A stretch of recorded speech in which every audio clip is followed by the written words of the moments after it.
Hi friends, welcome to Rehana Designer channel. இன்னைக்கு நம்ம சேனல்ல வந்து ஜார்ஜெட் saree இந்த மாதிரி ஷைனிங்கான saree வளவளன்னு இருக்க சாரீல எல்லாம் நம்ம ப்ளவுஸ் தைக்கும்போது லைனிங்கும் சாரியோட கிளாத்தும் ஜாயின் பண்ணும்போது சுருக்கமாக இருக்கும்.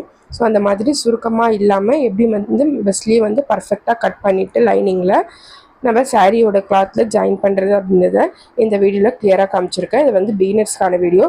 இந்த வீடியோ பார்த்து நீங்கள் ஸ்டிச் பண்ணால் சுருக்கம் இல்லாமல் வரும். வாங்க வீடியோக்குள்ளே போகலாம்.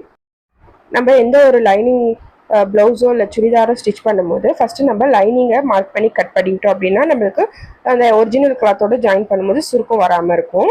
இப்போ நான் வந்து ப்ளவுஸோட ஸ்லீவ் வந்து கட் பண்ணுறதுக்கு லைனிங் கிளாத் வந்து 4ஆக மடித்து போட்டுவிட்டேன். இப்போ 4ஆக மடிச்சிருக்கேன். 4ஆக மடிச்சுட்டு கீழே வந்து 1 இன்ச்சு மார்க் பண்ணிக்கிறேன். கீழே லைனிங்கையும் நம்ம ப்ளவுஸோட கிளாத்தையும் வச்சு அடித்து திருப்புவோம். ஸோ அதுக்கு 1 இன்ச்சு மார்க் பண்ணிக்கிறேன். ஸ்ட்ரெயிட் லைன் போட்டுக்கலாம். இப்போ 1 இன்ச்சு மார்க் பண்ணதுக்கப்புறம் இங்கே 1 இன்ச்சு மார்க் பண்ணோம் இல்லையா, ஸோ அங்கேருந்து ஸ்லீவோட லென்த்து மார்க் பண்ணணும். ஸ்லீவோட லென்த்து வந்து 10 இன்ச்சு. அதே 10 இன்ச்சு கீழேயும் மார்க் பண்ணிக்கோங்க. இப்போ 10 இன்ச்சு மார்க் பண்ணிக்கிட்டேன். இப்போ 10 இன்ச்சு மார்க் பண்ண இடத்துல ஸ்ட்ரெயிட் லைன் போட்டுக்கலாம். இப்போ கையோட மேல் நீளம் 10 இன்ச்சு. ஸோ கையோட மேல் நீளம் 10 இன்ச்சு மார்க் பண்ணியிருக்கோம் இல்லையா, ஸோ அங்கேருந்து ஒரு 3 இன்ச்சு கீழே இறக்கி மார்க் பண்ணிக்கோங்க. கையோட கீழ் நீளம் அது. இப்போ கையோட கீழ் நீளம் மார்க் பண்ணதுக்கப்புறம் கையோட அகலம் வந்து 9.5 இன்ச்சு. ஸோ அந்த 3 இன்ச்சு மார்க் பண்ணோம் இல்லையா, அங்கே வரைக்கும் 9.5 இன்ச்சு எங்கே வருதோ மார்க் பண்ணிவிட்டு எக்ஸ்ட்ரா ஸ்டிச்சிங்க்கு கிளாத் விடுவோம் இல்லையா, அதுக்கு 2 இன்ச்சு கிளாத் விட்டுருக்கேன். இப்போ கையோட கீழ் ரவுண்டு வந்து 6 இன்ச்சு மார்க் பண்ணிக்கிறேன். ஸோ 6 இன்ச்சு இங்கே மார்க் பண்ணிவிட்டு எக்ஸ்ட்ரா 2 இன்ச்சு வந்து கிளாத் விடுறதுக்காக மார்க் பண்ணிட்டேன். இப்போ ஸ்லீவோட மார்க்கிங்லாம் முடிஞ்சிருச்சு. இப்போது ஸ்லீவோட மேல் அகலத்துலேயும் கீழ் அகலத்துலேயும் ஸ்ட்ரெயிட் லைன் போட்டுக்கலாம். ஃபஸ்ட்டு போட்ட ஸ்ட்ரெயிட் லைன் வந்து ஒரிஜினல் அளவு, இப்போ போடுறது வந்து எக்ஸ்ட்ரா அந்த கிளாத் விடுவோம் இல்லையா அந்த மார்க்கிங்கு. இன்னொரு முறை ஸ்லீவோட அகலம் கரெக்டாக இருக்கான்னு செக் பண்ணிக்கலாம். எனக்கு 9.5 இன்ச்சு கரெக்டாக இருக்குது.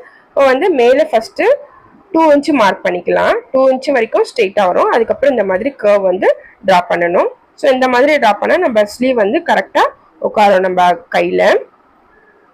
இப்போ ஸ்லீவ் மார்க் பண்ணிவிட்டு கட் பண்ணிடலாம். இப்போ ஸ்லீவ் வந்து கட் பண்ணிட்டேன். ஸ்லீவோட அகலம் மார்க் பண்ண இல்லையா, கரெக்டான அகலம் அந்த இடத்துல கட் கொடுத்துக்கோங்க. அதுக்கப்புறம் கீழே மடிக்கிறதுக்காக 1 இன்ச்சு மார்க் பண்ணோம் இல்லையா, அந்த இடத்துல கட் கொடுத்துக்கோங்க. அதுக்கப்புறம் ஸ்லீவோட சென்டர் இங்கேயும் கட் கொடுத்துருங்க. இந்த மாதிரி கட் கொடுத்துட்டா நம்மளுக்கு தைக்கும் போது நம்மளோட அளவெல்லாம் கரெக்டாக நம்மளுக்கு தெரியும். இப்போ இந்த மாதிரியான ஸ்லீவ் வந்து பர்ஃபெக்டாக கட் பண்ணி எடுத்துக்கிட்டேன் லைனிங் பீஸில். இப்போ இந்த லைனிங் பீஸில் கட் பண்ண இந்த ஸ்லீவை வந்து நம்ம சாரியோட ப்ளவுஸ் பீஸில் கட் பண்ணணும். இப்போ நான் சாரியோட ஸ்லீவ் கட் பண்ண வேண்டிய கிளாத்தை எடுத்துக்கிட்டு நம்ம ஸ்லீவோட லென்த் இருக்கு இல்லையா, அந்த லென்த்துக்கு இந்த கிளாத் இருக்கான்று பார்த்துக்கலாம். ஸோ எனக்கு கரெக்டாக இருக்குது. இப்போ கீழே வந்து 1 இன்ச்சு லைனிங்கில் எக்ஸ்ட்ரா வச்சுருக்கேன். ஸ்லீவில் வந்து பார்டர் இருக்குது. சப்போஸ் நீங்கள் பார்டர் ரிமூவ் பண்ணிவிட்டு அடித்து திருப்பிட்டதுக்கப்புறம் கூட நீங்கள் பார்டர் சேர்த்துக்கலாம். நான் அப்படியே பார்டர் வச்சுக்கிட்டேன். இப்போ இந்த மாதிரி வச்சதுக்கப்புறம் நான் வந்து சாரியோட அந்த கிளாத்தில் வந்து எந்த கட்டும் கொடுக்க மாட்டேன். இந்த சைடில் வந்து எனக்கு கிளாத் கம்மியாக இருக்குது சாரி கிளாத்தில், ஸோ அது ஜாயின் கொடுத்துப்பேன். ஜாயின் கொடுத்துட்டு நான் எந்த கட்டும் பண்ணாமல் அப்படியே நான் 2 கிளாத்துக்கு இந்த பீஸ் அப்படியே எடுத்து வச்சுக்கிட்டு நான் லைனிங் பீஸ் கரெக்டாக கட் பண்ணியிருக்கேன் இல்லையா ஸ்லீவு, ஸோ அதை வந்து அப்படியே ஜாயின் பண்ணிவிட்டு அதுக்கப்புறம் எக்ஸ்ட்ரா இருக்க கிளாத்தை கட் பண்ணிவிடுவேன். இப்போ எப்படி ஸ்டிச் பண்ணுறதுன்னு பார்க்கலாம். இப்போ ப்ளவுஸ் கிளாத்தில் வந்து நான் சைடில் கிளாத் எனக்கு பத்தாதனால சைடில் ஜாயின் கொடுத்துருக்கேன். ஜாயின் கொடுத்ததுக்கப்புறம் எனக்கு பார்டர் வந்து கீழே கொஞ்சம் வேண்டாம். ஸோ அதனால அதையும் நான் லைனிங் கிளாத் கூட வச்சு அப்படியே பின்னாடி திருப்பிடுவேன். இப்போ லைனிங் கிளாத்தை வந்து இந்த ப்ளவுஸ் கிளாத்தோட மேலே வைங்க. கரெக்டான பக்கத்துக்கு மேலே வச்சுருக்கேன் நான். இப்போது மேலே வச்சுட்டு நம்ம லைனிங் கிளாத்தை ஃபஸ்ட்டு சரி பண்ணிக்கணும். ப்ளவுஸோட துணி வந்து 2 சைடும் இந்த மாதிரி வரணும். நம்ம எந்த அகலத்துக்கு எடுத்துருக்கோமோ அந்த அகலத்துக்கு ப்ளவுஸோட துணி வரணும். ஸோ கரெக்டாக செட் பண்ணிக்கோங்க. இந்த மாதிரி இந்த சைடும் எனக்கு கரெக்டாக இருக்குது, இந்த சைடும் கரெக்டாக இருக்குது. எனக்கு அகலம் கரெக்டாக வந்ததுக்கப்புறம் இப்போ லென்த்தில் வந்து நான் சரி பண்ணிக்கிறேன். லென்த்தில் வந்து 1 இன்ச்சு லைனிங்கில் எக்ஸ்ட்ரா மார்க் பண்ணியிருந்தேன் மடித்து அது திருப்பி தைக்கிறதுக்கு. ஸோ அதை வந்து நான் லென்த்தில் வந்து கீழே இறக்கிக்கிறேன். பார்டர் இருக்கனால நான் 1 இன்ச்சு ஃபுல்லாக தைச்சிட்டேன் ப்ளவுஸ் கிளாத்தில். அப்படின்னா எனக்கு ஃபுல் பார்டரும் உள்ளே போடும், எனக்கு கொஞ்சம் பார்டர் தான் உள்ளே போகணும். ஸோ லைனிங் கிளாத்தை வந்து கொஞ்சம் கீழே இறக்கிட்டு மேலே வந்து கரெக்டாக எனக்கு லைனிங்கோட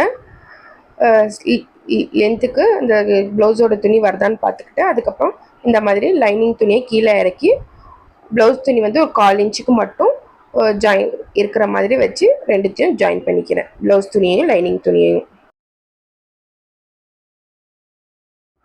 இப்போ இந்த மாதிரி ஸ்லீவோட கீழே வந்து ஜாயின் பண்ணிட்டேன். இப்போ ஜாயின் பண்ணதுக்கப்புறம் நம்ம ஸ்லீவோட லைனிங் வந்து கரெக்டான பக்கத்துக்கு மேலே வச்சுருக்கோம். இப்போ லைனிங் வந்து நம்ம பேக் சைடு திருப்பணும்.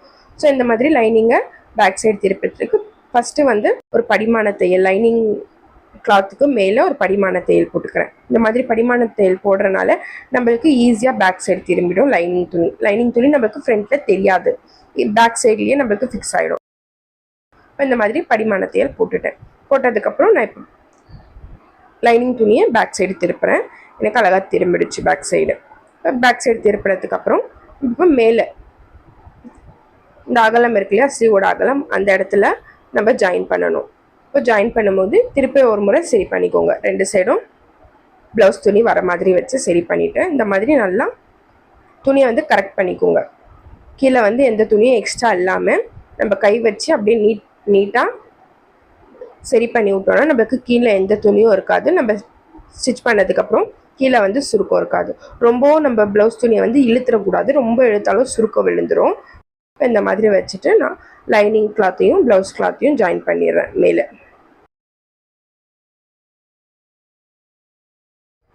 இப்போ நான் இந்த மாதிரி ப்ளவுஸ் கிளாத்தையும் லைனிங் கிளாத்தையும் ஜாயின் பண்ணிட்டேன்.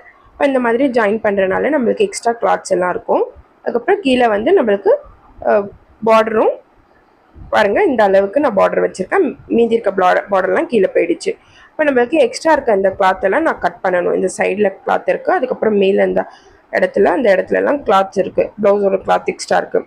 ஸோ அந்த கிளாத் எல்லாம் கரெக்டாக நம்ம லைனிங் எப்படி நம்ம கட் பண்ணியிருக்கோமோ, லைனிங் வந்து நம்ம கரெக்டாக கட் பண்ணியிருக்கோம், லைனிங்கோட ஸ்லீவ். ஸோ அந்த ஸ்லீவ்க்கு ஏற்ற மாதிரியே லைனிங் எந்த அளவுக்கு இருக்கோ அந்த அளவுக்கு ஏற்ற மாதிரி மீதி இருக்க கிளாத் எல்லாத்தையும் கட் பண்ணிடலாம். இப்போ நான் எக்ஸ்ட்ரா கிளாத் எல்லாத்தையும் கட் பண்ணிவிட்டேன். எல்லாத்தையும் கட் பண்ணதுக்கப்புறம் எனக்கு ஸ்லீவ் வந்து பர்ஃபெக்டாக இந்த மாதிரி இருக்கும். இப்போ நான் இந்த மாதிரி ஃபஸ்ட்டு லைனிங்கை பர்ஃபெக்டாக கட் பண்ணிவிட்டு அதுக்கப்புறம் ப்ளவுஸ் கிளாத்தோட ஜாயின் பண்ணும்போது எனக்கு நடுவில் எந்த இடத்துலையும் சுருக்கமும் இல்லை, எனக்கு கரெக்டாக ஸ்லீவ் வந்து பர்ஃபெக்டாக இருக்குது. இந்த மெத்தட் வந்து பிகினர்ஸ்க்கு ரொம்ப யூஸ்ஃபுல்லாக இருக்கும். ஸோ இந்த மெத்தடில் லைனிங் ப்ளவுஸை கட் பண்ணி ஸ்டிச் பண்ணி பாருங்கள். இதே மாதிரியே உடம்பு பகுதியும் ஃபஸ்ட்டு லைனிங்கில் பர்ஃபெக்டாக கட் பண்ணிவிட்டு அதுக்கப்புறம் ஜாயின் பண்ணிவிட்டால் நம்மளுக்கு எந்த சுருக்கமும் வராது. இந்த வீடியோ உங்களுக்கு பிடிச்சிருந்தா லைக் பண்ணுங்கள், ஷேர் பண்ணுங்கள், மறக்காம ரிஹானா டிசைனர் சேனலை சப்ஸ்கிரைப் பண்ணிடுங்க ஃப்ரெண்ட்ஸ். தேங்க்யூ.